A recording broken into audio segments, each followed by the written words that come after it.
奇跡の炎よ燃え上がれよ君の心に未来のため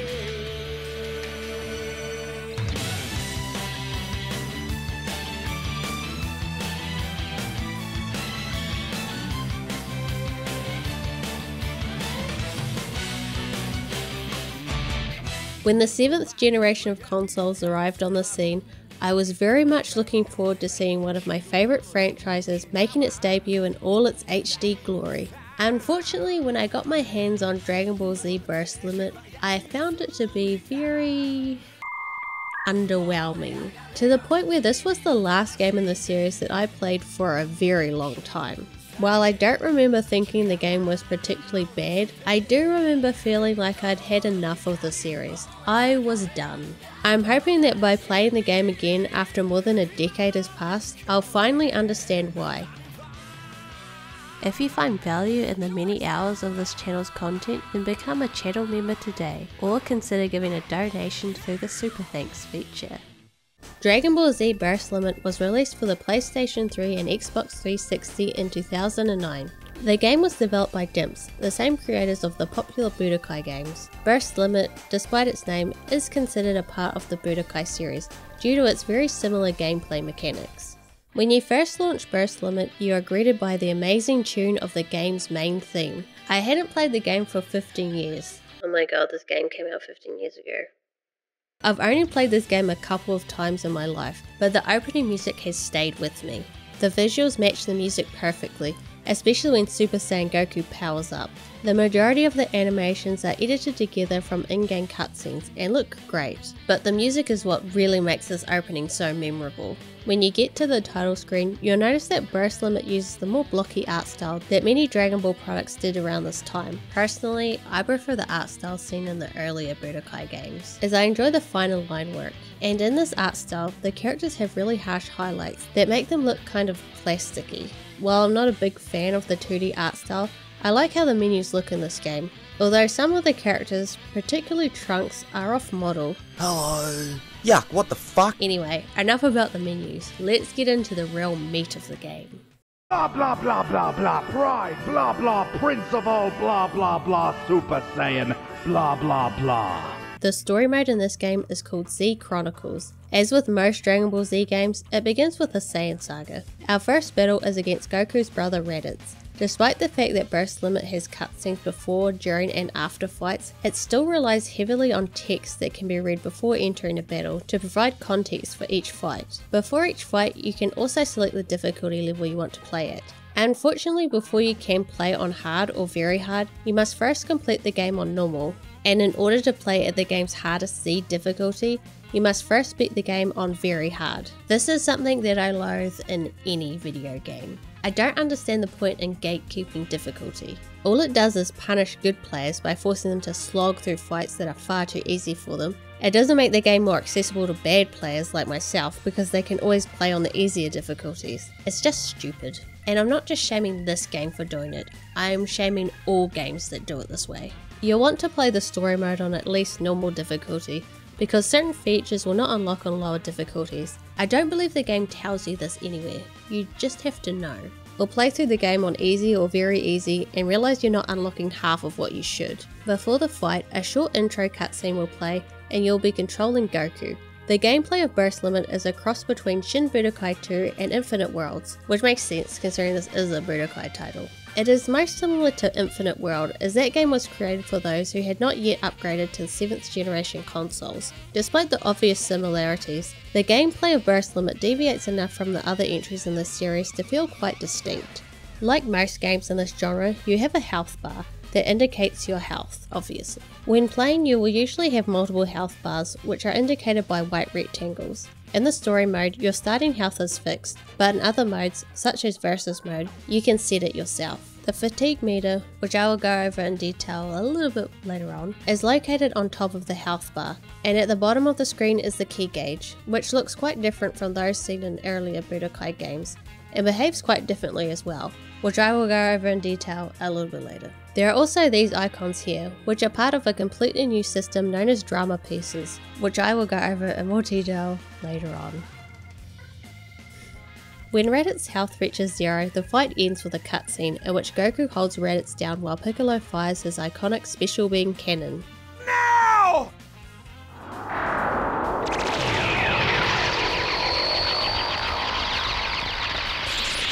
Special Beam Cannon! Raditz and Goku are both killed when the powerful Ki Blast drills through them. A very graphic scene. But not really, because it is heavily censored. Even more so than in Budokai 1. There isn't even like a hole or anything. It just looks like they ran out of breath and fell down. It then unlocks the same fight against Raditz, but this time you play as Piccolo. If you win the fight, the same cutscene will play again. And it is after this fight that the main problem with the way the story is told in this game becomes clear. So after defeating Raditz with Piccolo, you gain access to the fights against the Cybermen, taking command of Tien and Yamcha. However, the game makes no attempt to convey to the player the passage of time. As fans of the anime and manga, we know that 1 year has passed, and these Cybermen were brought here by Vegeta and Nappa, but the game does nothing to inform the player of this. This story is nearly impossible to follow if you're not a fan. This is true throughout the entire story mode. Almost all context has been removed, leaving only the plot's major bullet points. You might think that the reason for this is that they simply didn't have time to create all these extra cutscenes, which makes sense given how time-consuming animation is, but as will be revealed later in the video, this isn't the case, and the narrative structure of Burst Limit becomes very perplexing. Fighting the Cybermen as Tien and Yamcha is both simple and aggravating, as you are fighting multiple Cybermen at once, and the action must pause each time they switch out. When all of them are taken out, Yamcha gets hugged to death.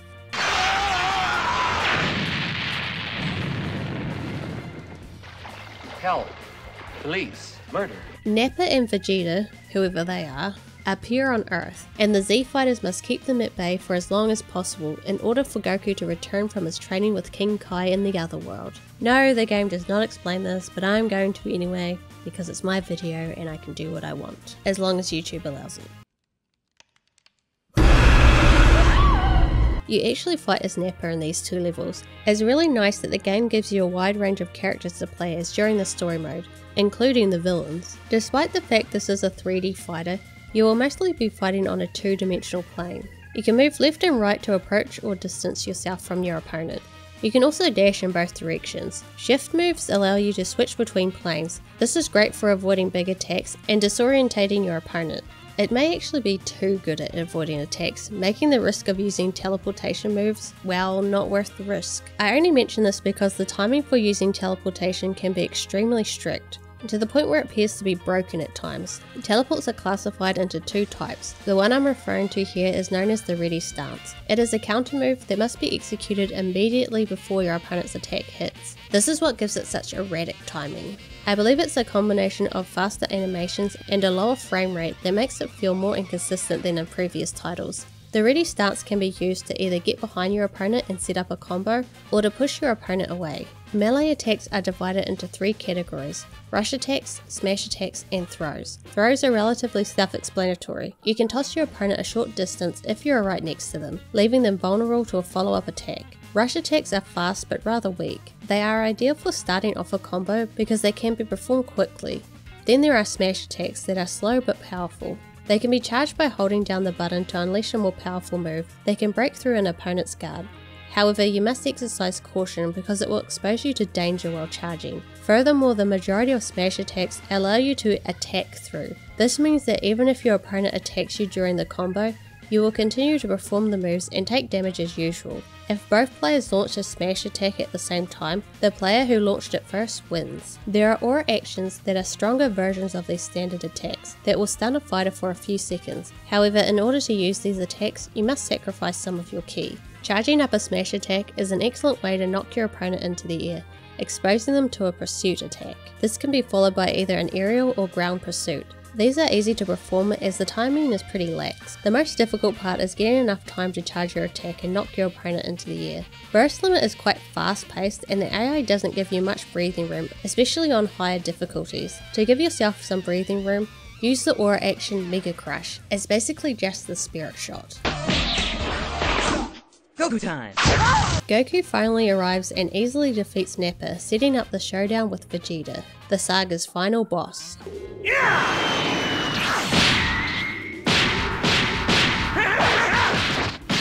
These cutscenes look fantastic. Thanks to the incredible cel shading style that has been iterated and improved on throughout the Budokai series, it is at its best in burst limit. The increased power of the 7th generation consoles enables more detailed models as well as dynamic cloth and hair physics. Raditz hair has never looked so fabulous. It looks so soft and fluffy. The animations during cutscenes can be a little stiff at times, and the game has a habit of reusing animations.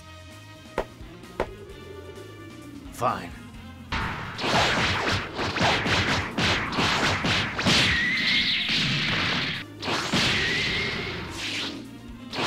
The true highlights, however, is the gameplay animations, which are pure bliss. They are so quick and snappy, and every punch and kick has such a powerful impact. All of the ki blasts just ooze style, and when they go off, they create quite a spectacle. I'll destroy the Earth! Darn it! Fucking me!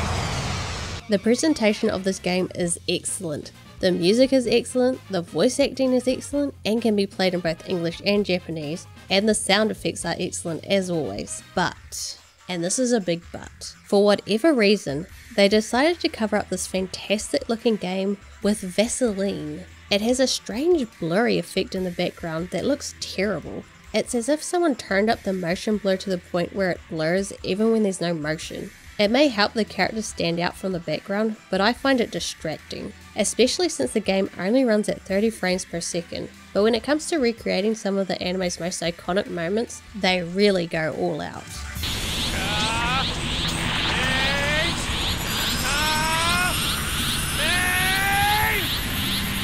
It'll reduce the Earth to space dust!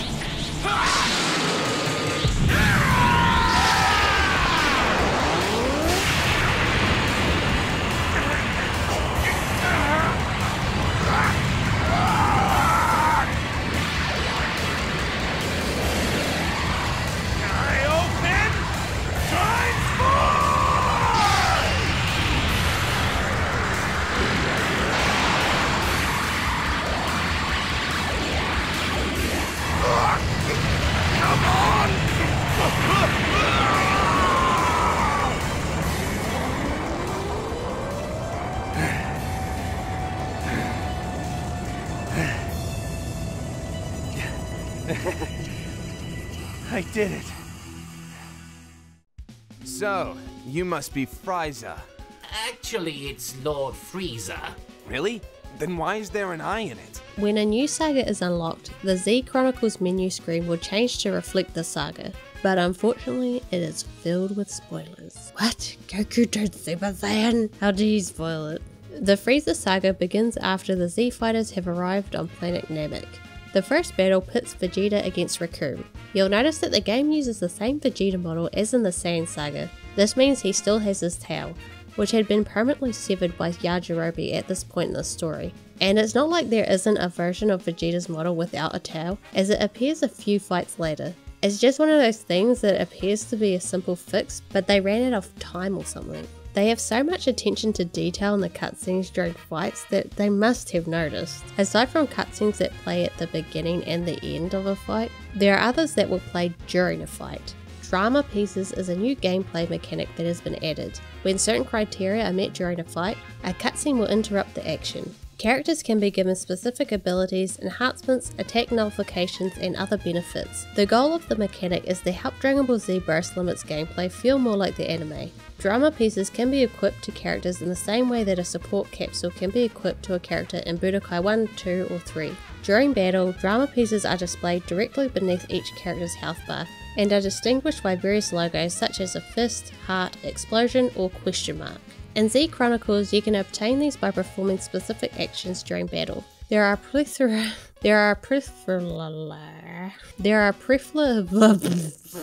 Why did I have to use that word? There are a plethora of requirements to meet when unlocking drama pieces throughout the story mode, with a total of 95 of them. There will be a list of drama pieces available at the end of each fight. The game will also give you a ranking, but it doesn't really matter since there are no Zenny rewards or anything. I like the idea of drama pieces, and when you first start playing the game, there are a fun mechanic to see what happens when you play in a certain way. However, there comes a point when they become extremely disruptive to the gameplay.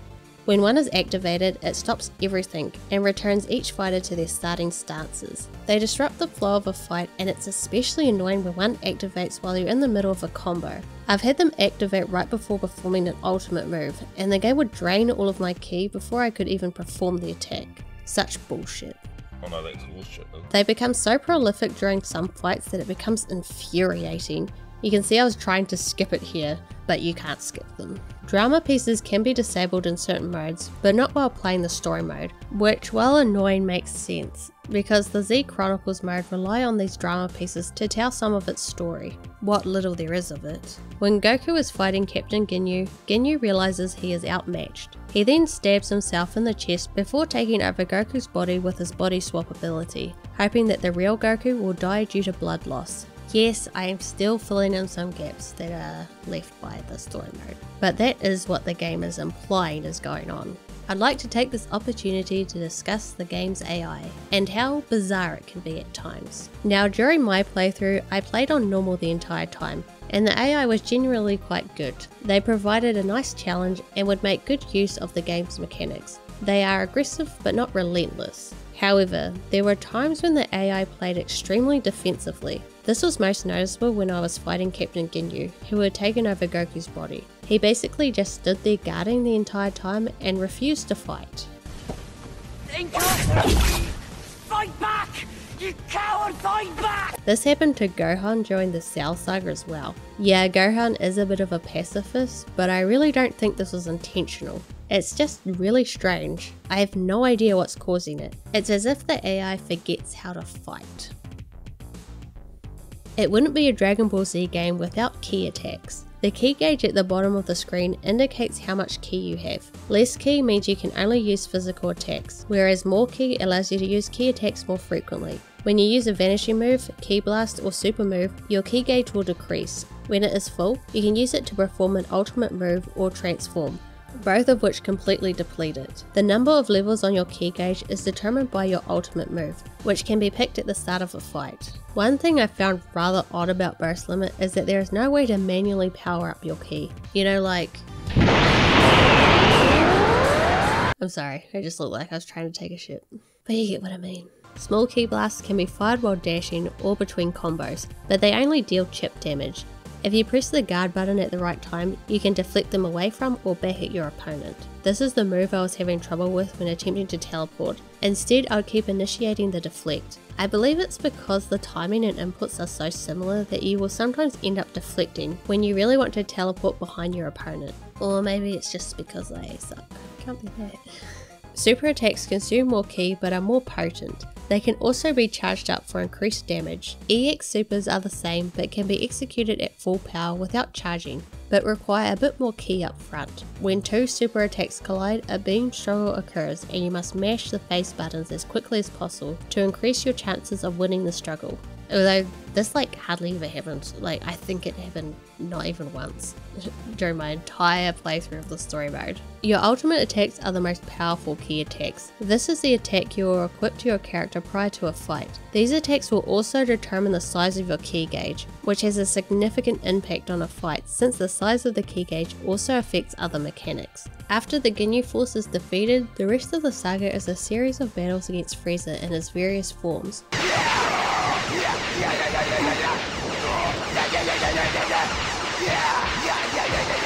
I would really prefer if you would be quiet. Burst Limit's camera is much more dynamic than those found in the previous Budokai games. It follows the action well for the most part, but it struggles when characters begin shifting and teleporting in quick succession. The characters, in true Dragon Ball Z fashion, begin moving so quickly that you can sometimes lose track of where you are, and the camera will freak out a little. While it can be visually disorientating, it actually does an excellent job of not interfering with your directional inputs. It's almost as if the game has a built-in tank control system, that buffers your inputs from when you started the combo rather than when you finished it. Okay, I realize I'm doing a terrible job of explaining this, but I don't know how to describe it in words.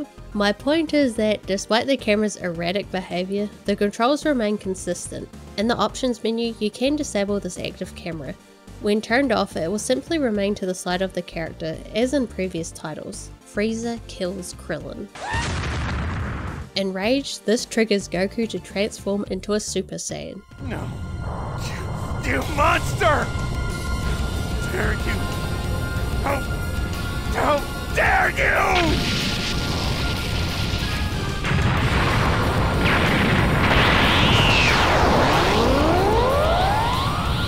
What is this?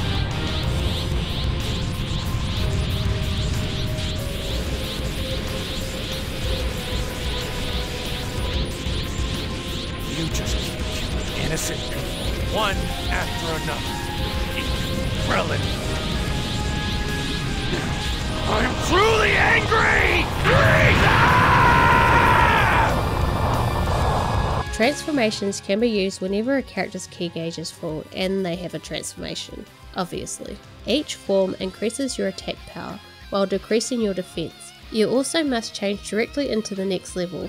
For example, as Goku, you cannot go directly to Super Saiyan from his base form. You must first go through Kaioken. You will lose your transformation if you have high fatigue and are hit with a smash attack. The most disappointing thing about the transformations is the severe lack of them. The game's highest Saiyan form is Super Saiyan 2, which is only available to Teen Gohan. When compared with Budokai 3, which went all the way up to Super Saiyan 4, burst limit feels like a lot of stuff is missing, which is a reoccurring theme when it comes to this game. Speaking of missing things, remember how I said earlier that this game lacks a lot of context for its story?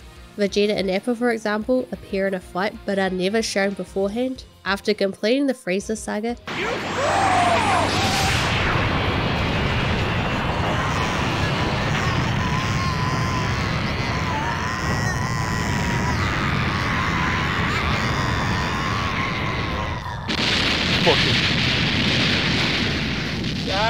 it will play a series of recap sequences depicting the events of both the Saiyan and Frieza sagas, as well as all of these extra cutscenes. For example, Vegeta and Nappa showing up on Earth. Why was this not shown earlier? It also shows Raditz kidnapping Gohan. I didn't even mention it, which you probably didn't even notice because you just already knew that's why he was there. It's just implied, which you can get away with fans, but like with many Dragon Ball Z games before and after it, Burst Limit does a terrible job of conveying the Dragon Ball Z story, especially for those who don't know it well, or at all. Now, many make the argument that story modes in fighting games don't matter, but I disagree. If a game lacks a significant single player component, it has essentially become a disposable product. When the online is dead, then you just move on to the next one. To me, Dragon Ball Z is about more than just the fighting, it's about the story, and I want the games to reflect that, which I don't think is an unreasonable expectation. I realise I'm being very negative about the story right now, but that's only because there's so much effort and care put into what's here. Like, you could never look at this game and say that they weren't trying or they didn't give a shit. The cutscenes are absolutely amazing, it's just missing so many pieces. It really feels like they just ran out of time. I guess I'm just disappointed because I can see what could have been. The following contains violence, coarse language, and adult situations not suitable for minors. Viewer discretion is advised. Using the trigger buttons, you can freely switch between sagas. The level select layout is unnecessarily cluttered. Its layout is similar to a mind map, but it lacks a central point. So I guess it's nothing like a mind map. I don't even know why I said that. All of the levels are numbered, so you know which order they should be played in, but they aren't always unlocked in that order. Because you can sometimes unlock multiple levels at once, when you return to the menu, it will default to the most recent level. The layout, I believe, is intended to indicate when events are taking place. Like these fights are happening at the same time, I think. But if this wasn't the intention, it should have just been a list or something because this looks terrible. Much of the Android/Cell saga is skipped in this game. Everything leading up to the android's reveal is missing. So no Trunks annihilating Mecha Frieza, and Android 19 and 20 aren't even mentioned. The saga begins with a sparring match between Goku and Gohan. Because Gohan is already a teenager, I'm assuming this occurs after the 3-year time skip, but the game doesn't make this clear. The game then goes straight to the fight with Vegeta getting his butt kicked by Android 18. Of course you won't always be on the offensive when fighting. You'll also need to use blocking and evasion moves to get the upper hand on your opponents. Holding down the guard button will block most attacks, but keep an eye out for incoming smash attacks, which will break right through a standard guard. Holding down the ultimate guard button will surround you and key, shielding you from all of your opponent's attacks, except throws. As such, it's ideal when you're at a distance, but keep in mind that using this move quickly depletes your key gauge, so make sure you use it at the right time. If you press the guard button just as your opponent attack is about to hit you, your character will dodge, allowing you to counter immediately. Dodging, on the other hand, causes your fatigue gauge to rise, even when a dodge fails. So there is a penalty for just spamming dodge. After being attacked, you may be knocked to the ground, leaving you vulnerable to further attacks. However, if you tap any of the 4 main face buttons right before hitting the ground, you'll perform a roll, putting a distance between you and any follow-up attacks from your opponent. Piccolo attempts to eliminate the androids before Cell can absorb them, but is unable to do so and Android 18 is absorbed. Despite the fact that many of the fights in the story mode begin with the characters already transformed, this is only possible in the story mode. In other game modes, such as the versus mode, you will always begin in the base form of a fighter. The story mode actually eliminates a lot of the game's limited customization. A character's ultimate and drama pieces are all pre-selected. However, in other modes you can select these for yourself. As Cell absorbs the androids and grows in power, the game will constantly switch between characters. With a few exceptions, each character's movements are performed using a standard set of commands. This is a bit of a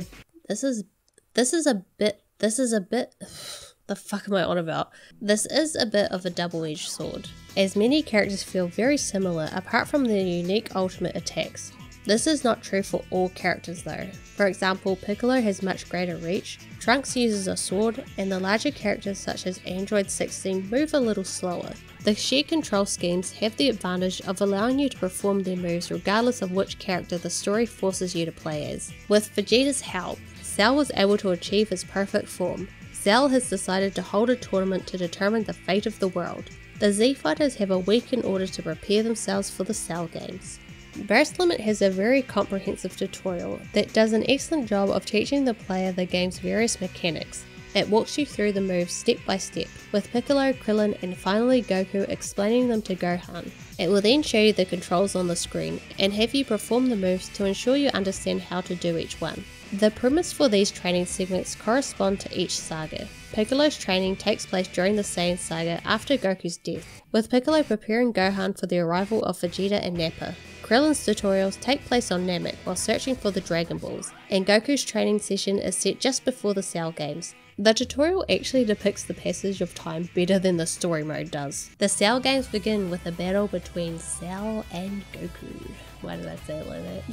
Due to the progressively large health bars, fights in Burst Limit can be quite lengthy.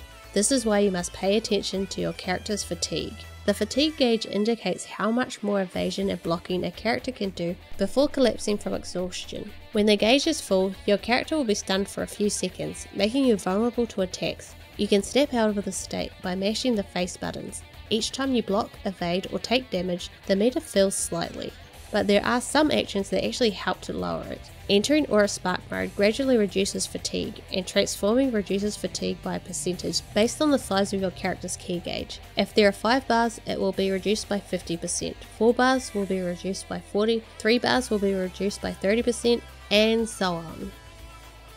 Well, actually not and so on, because I don't think there are any other slices. I'm glad there is a simple way to lower the fatigue meter, because that was one of the things I disliked about the fatigue system in Infinite World, that there wasn't an obvious way to lower it. However, in Burst Limit, these mechanics can be planned around and used as a backup if you get into a jam. I mean, if it were up to me, I'd prefer no fatigue system, because I'm more of a casual player and believe it would be more fun without it, but the way it is here does not irritate me like it did in Infinite World. Honestly, it just seems like it was better thought out. The game features a visually stunning recreation of Gohan's transformation into Super Saiyan 2, following the destruction of Android 16.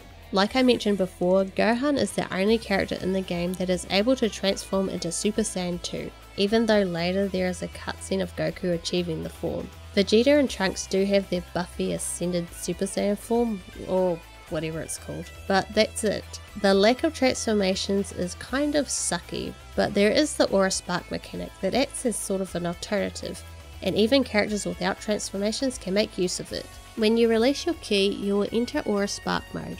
Normal ki blasts will behave like charged ki blasts in this mode. You will take less damage from normal attacks and you will recover from fatigue. While in this mode, your ki slowly drains, and when it reaches 0, you revert back to your normal state. However, your ki will not decrease immediately after activating Aura Spark, so you can still use your ultimate attack before your ki begins to decrease. Aura Spark enables you to use the Vanishing move, which is essentially Ready Stance but is far more convenient to use because you can teleport whenever you want and don't have to worry about timing it with your opponent's attack. By spending a small amount of ki, you can avoid the risk of using Ready Stance entirely. There is also a more powerful form of the Pursuit attack called the Ultimate Move Attack. That's such a dumb name. The Ultimate Move Attack. It works the same as a normal Pursuit, except there will be a button mashing war in the air. If you prefer to play defensively, Aura Spark may be a better choice than transforming. You don't get an attack boost, but you will take less damage, and will have an easier time moving around the battlefield thanks to the Vanishing move. Cell is defeated by Gohan using the iconic father and son Kamehameha.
The game then progresses to the Buu Saga.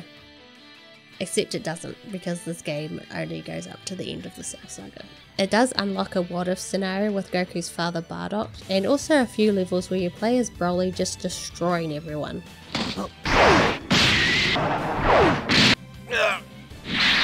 But these segments aren't very long, and they don't really tell that much of a story. I guess the story of Broly is angry and killing everyone is the story, but it's honestly not very interesting. Aside from the Z Chronicles, Burst Limit has an offline and online versus mode, as well as trials. I obviously did not play the online mode, but the core fighting mechanics are fantastic, so I'm going to assume that it was at least good. The controls are fluid and intuitive for both newcomers and veterans, especially the movement mechanics, which strike an excellent balance of speed and accessibility.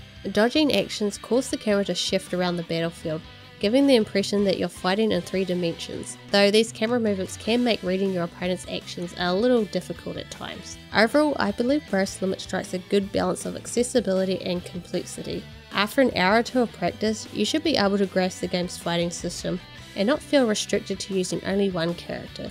It's not as harsh as an Infinite World, but it still provides a really good challenge, especially on higher difficulties.